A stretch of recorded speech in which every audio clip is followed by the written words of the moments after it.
Jangan-jangan di kolam ini ada buayanya. Hei, tuh lihat, temannya sampai ketakutan begitu. Dia mau kabur dari kolam ini tapi nggak bisa.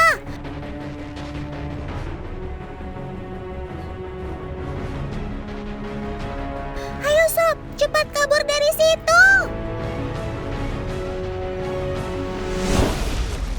Wow, apa itu ya barusan? Bebeknya sampai terpelanting begitu. Kita lihat dalam gerakan lambat.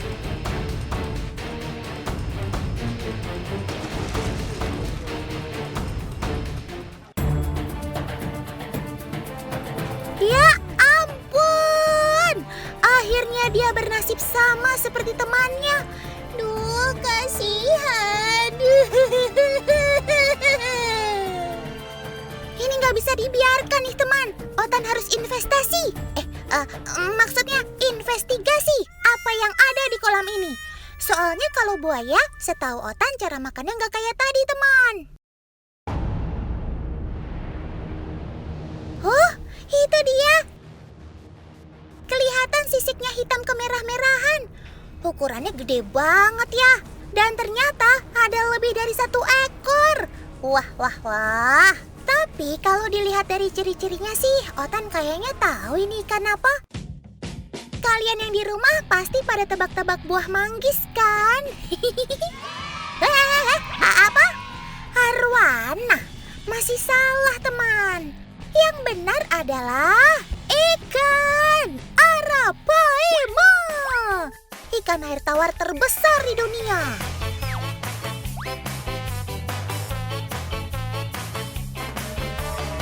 Semakin tua, sisik arapaima memang akan semakin kemerahan teman. Gak heran di negara Brasil, ikan ini disebut pirarucu, yang berarti ikan merah.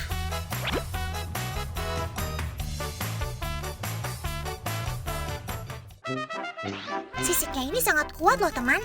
Bahkan gigi piranha yang tajam tidak bisa menembusnya. Wow. Meski kuat, sisik-sisiknya ini sangat lentur, sehingga ia bisa tetap lincah berenang.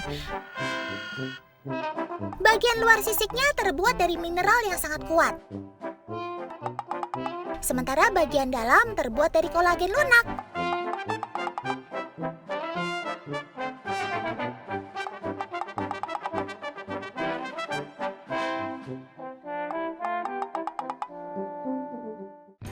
Si raksasa dari sungai Amazon di Amerika Selatan ini, di alamnya bisa mencapai bobot 250 kg dengan panjang hampir 3 meter loh. Luar biasa. Sementara yang ada di kolam ini beratnya baru mencapai 130 kg. Artinya ia masih bisa berkembang hingga 2 kali lipat lagi. Ih, seram! Oh ya teman, arapaima ini juga bisa dipelihara di Indonesia. Seperti yang ada di desa Pelosok Kuning, Sleman, Yogyakarta ini. Nah, karena tinggal di Jawa, ikan-ikan raksasa ini punya panggilan kesayangan Paimo, kependekan dari arapaimo. Dulu sih jumlah totalnya ada 9 ekor. Tapi sayang, pada awal 2016 lalu, yang 2 ekor di kolam ini mati. Padahal yang 2 ekor ini bisa diajak ngobrol loh. Nggak percaya? Ini buktinya. Senyum dulu, senyum dulu, ayo. Senyum dulu. Ya. Senyum dulu, ayo. Senyum dulu, ya. Tuh kan, arapaimanya mau mengikuti instruksi si bapak.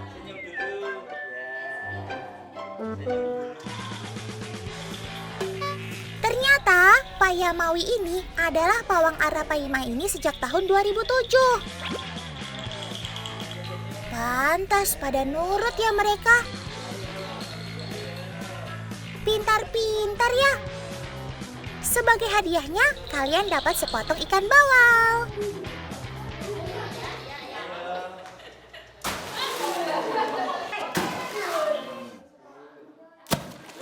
Seram ya cara makan monster yang satu ini. Sangat agresif ketika mencaplok makanannya. Belum lagi suaranya yang bisa bikin jantung copot. Pantas saja tadi bebeknya diterkam begitu. Tapi suara menggelegar ini bukan berasal dari mulut Paimo loh teman. Melainkan dari insang yang menutup tiba-tiba akibat pergerakan mulutnya. Di alam aslinya, di sungai Amazon, reproduksi Arapaima terjadi ketika musim hujan teman. Sebelum bertelur, dia akan membuat sarang terlebih dulu di musim kemarau. Begitu hujan datang, telur-telur tersebut akan dijaga dalam mulut si jantan. Yap, Arapaima memang termasuk mouth breather ya teman. Jika kalian perhatikan, ikan-ikan Arapaima ini sering banget ya naik ke permukaan air. Ternyata ini adalah adaptasi si Arapaima pada kondisi sungai Amazon yang memiliki kadar oksigen rendah. Sehingga setiap 5 hingga 15 menit sekali, ia harus naik ke permukaan air untuk mengambil oksigen.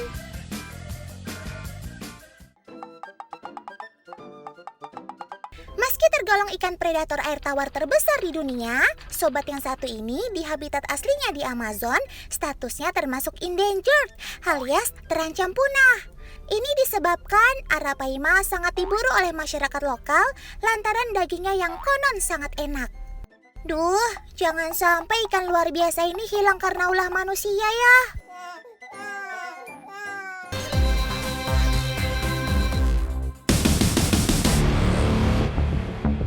Waduh, kok trio kerdilnya pada kabur? Ajeng, Dinar, Sydney, ayo balik lagi. Syutingnya belum kelar loh. Kabur mas. Mana? Kejar aja yuk. Yuk. Mak, titip ya mak. Sebenarnya tadi itu mereka lagi ngapain sih?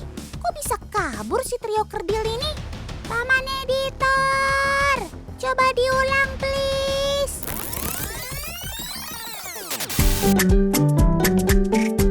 Ya ampun, ingat umur dong kak. Masa minumnya masih pakai botol dot bayi?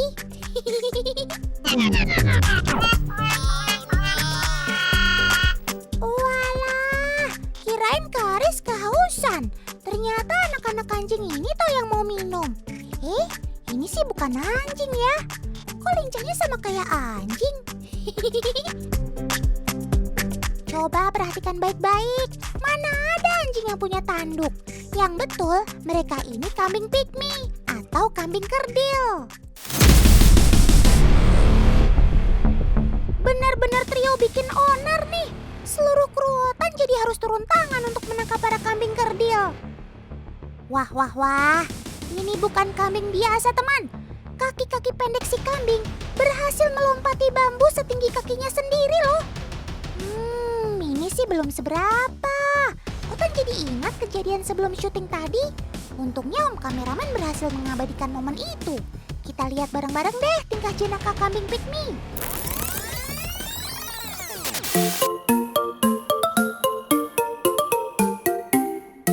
Nah, aktifnya udah kelihatan kan, Bun? Sebelum take syuting, Ajeng, Dinar, dan Sydney emang gak betah di dalam kandang. Hop, lihat itu kan teman. Ajeng berhasil melompati kandang yang lebih tinggi dari badannya loh. Makin iri deh Sydney dan Dinar lihat kakak pertamanya bisa bebas dari kandang. Kali ini giliran Dinar si hitam manis beraksi. Wow, coba kita lihat sekali lagi ya.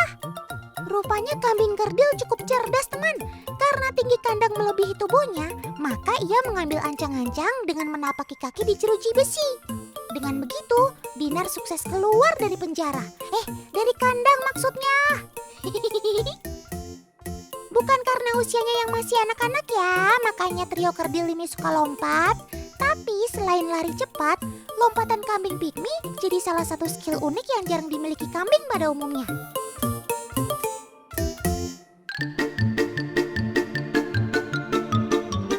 Wah, perjuangan banget ya menangkap 3 ekor kambing kerdil. Susahnya mirip-mirip kayak nangkep ayam ya kak. Hampir aja ketangkep. Iya, Otan ikut gregetan. Otan bantu kejar juga ya.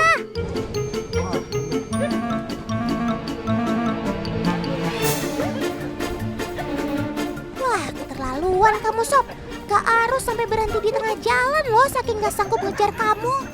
Gak kuat karena sobat otan larinya terlalu cepat atau Kak Arus yang jarang olahraga nih? Capek juga ya. Walaupun kambingnya kecil, tapi ternyata larinya tuh lincah banget loh. Sampai ngos-ngosan. Ya, masa kalah sama kambing? Kejar lagi dong, Kak. Let's go! Yahoo! Semangat guys! Serunya, selalu ada kejadian di luar dugaan saat liputan seperti ini nih teman. Maklumin aja ya, namanya juga syuting bareng sobat otan, pasti susah diatur. Harus ekstra sabar. Hah, cepet banget Kak larinya. Kok udah pada hilang aja ya? Coba pindah ke sebelah sana Kak.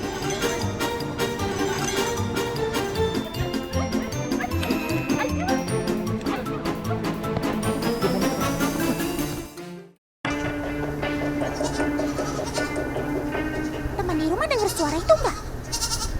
Sepertinya itu suara Ajeng deh. Suaranya? Di atas. Hah? Oh iya. Suaranya dari atas.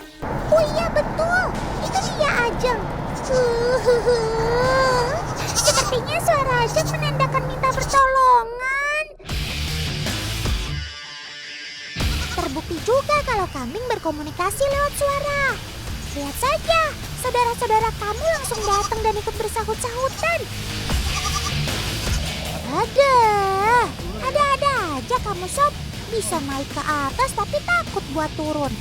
Teman di rumah heran ya, kenapa kambing kecil ini bisa nyasar ke atas tempat outbound? Gak usah heran teman, meski tidak sehebat kambing gunung, tapi kambing hias ini juga punya kemampuan memanjat yang cukup unik. Itu sebabnya di Eropa, kambing pygmy pernah menjadi partner manusia untuk yoga. Karena kambing pygmy mempunyai keseimbangan tubuh yang bagus. Bahkan memanjat di permukaan yang tidak rata sekalipun, ia tidak akan terjatuh.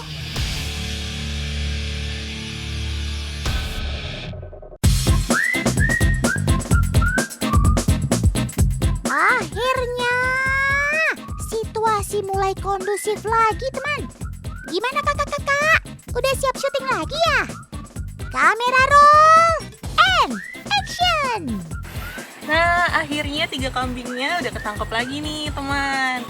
Nah, sekarang kita mau lanjutin uji cobanya ya. Katanya, pygmy goat ini bisa berdiri dengan 2 kaki loh. Kita coba buktiin yuk. Betul banget Kak Arus. Selain keseimbangan tubuh yang bagus saat memanjat, pembuktian sederhana lainnya dengan memancing ia berdiri 2 kaki seperti ini. Kambing umumnya akan lebih sulit berdiri 2 kaki, sebab kedua kaki kambing-kambing besar, belum tentu kuat menopang bobot tubuhnya. Yang ada bisa kecengklak deh kaki si kambing. Sedangkan tinggi maksimal kambing pygmy hanya 60 cm saja, dengan rata-rata berat badan 20 kg. Nah, masuk akal banget kan? Kenapa kambing-kambing kerdil ini bisa tahan lama berdiri 2 kaki? Sekarang kita tambah tingkat kesulitannya nih. Dengan memancing Ajeng dan kawan-kawan berjalan di atas papan yang miring. Ayo, tetap kuat jalan pakai 2 kaki nggak ya? Rupanya sobat otan gak seakrobatik itu teman. Tapi tanpa mempedulikan kemiringan papan jungkat-jungkit, si kambing terus aja jalan mengikuti arah botol minum. Nah, si usil Dinar mulai menaiki papan jungkat-jungkit teman. Loh, tapi kok gak turun-turun?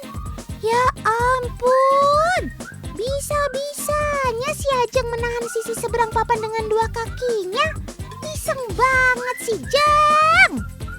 Hei, jangan kabur. Aduh, bubar lagi kan trio kerdilnya. Nangkep kamu kan susah banget sob.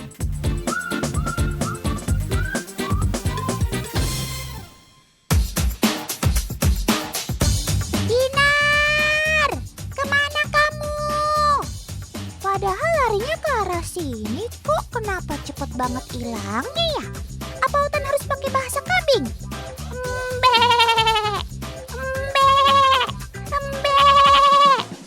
Aduh, bisa-bisa Dinar tambah takut. Mas, Dinar mas, itu nyemplung mas. Hah?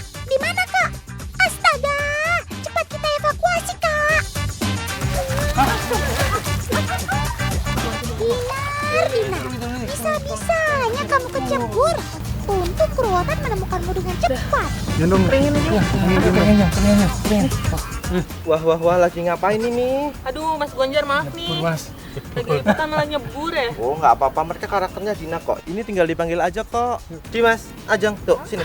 Yuk. Sini. Waduh. Waduh, Tan. Ternyata jinak ya. Tinggal dipanggil sama ownernya langsung ngikutin. Nggak perlu capek-capek lari kayak tadi.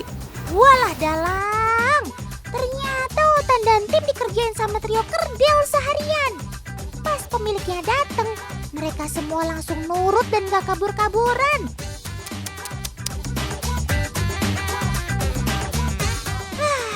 Udahlah teman, kita selesaikan aja syuting hari ini. Semoga prank dari si trio kerdil bisa menghibur kalian semua ya.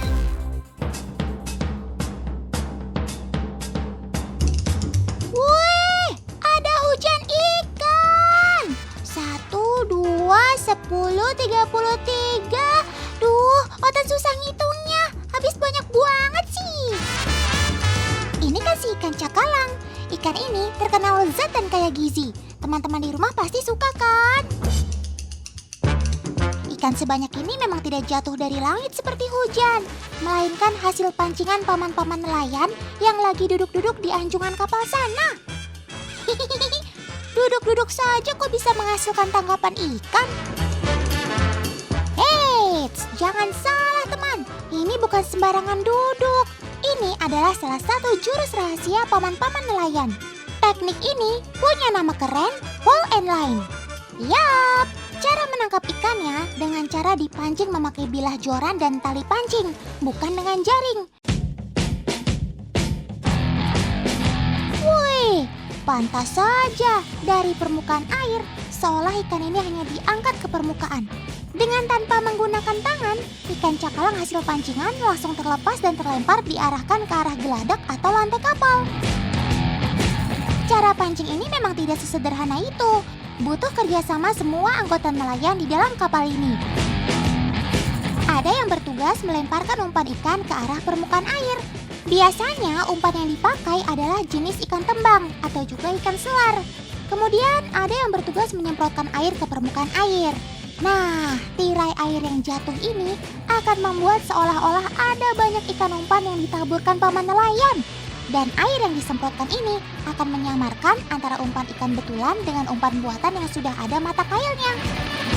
Umpan buatan yang dipakai terdiri dari bulu ayam atau serpihan tali yang dibentuk menyerupai ikan. Dijamin ikan cakalang si target sasaran akan tertipu. Tuh lihat, ikan-ikannya banyak yang tertangkap. Cara seperti ini terbukti jitu. Sekali memancing bisa ratusan, bahkan ribuan kilogram ikan yang bisa ditangkap.